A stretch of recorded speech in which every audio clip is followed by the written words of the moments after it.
This is a war that should have never happened. It's a war the Russians tried repeatedly to settle on terms that were very, very beneficial to Ukraine and us. The major thing they wanted was for us to keep NATO out of the Ukraine. The big military contractors want to add new countries to NATO all the time. Why?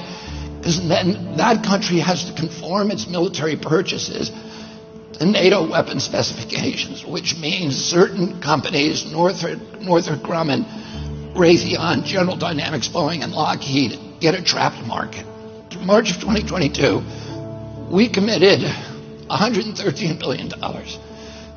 Just to give you an example, we could have built a home for almost every homeless person in this country.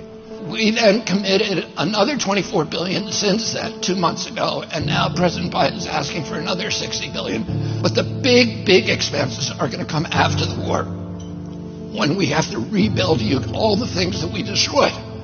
Mitch McConnell was asked, can we really afford to spend $113 billion to Ukraine? He said, don't worry. It's not really going to Ukraine. It's going to American defense manufacturers. So he just admitted it's a money laundering scheme. And who do you think owns every one of those companies? BlackRock. So Tim Scott, during the Republican debate, said, don't worry, it's not a gift to Ukraine, it's a loan. So raise your hand if you think that loan's ever getting paid back. Yeah, of course it's not. So why do they call it a loan? Because if they call it a loan, they can impose loan conditions. And what are the loan conditions that we impose on? Number one, an extreme austerity program, so that if you're poor in Ukraine, you're going to be poor forever.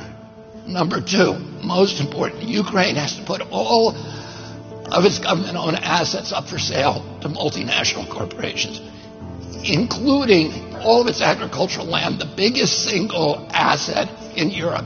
In Ukraine, there's been 1,000 years of war fought over that land. It's the richest farmland in the world. It's the breadbasket of Europe. 500,000 kids almost, Ukrainian kids, have died to keep that land as part of Ukraine. They almost certainly didn't know about this loan condition. They've already sold 30% of it. The buyers were DuPont, Cargill, and Monsanto.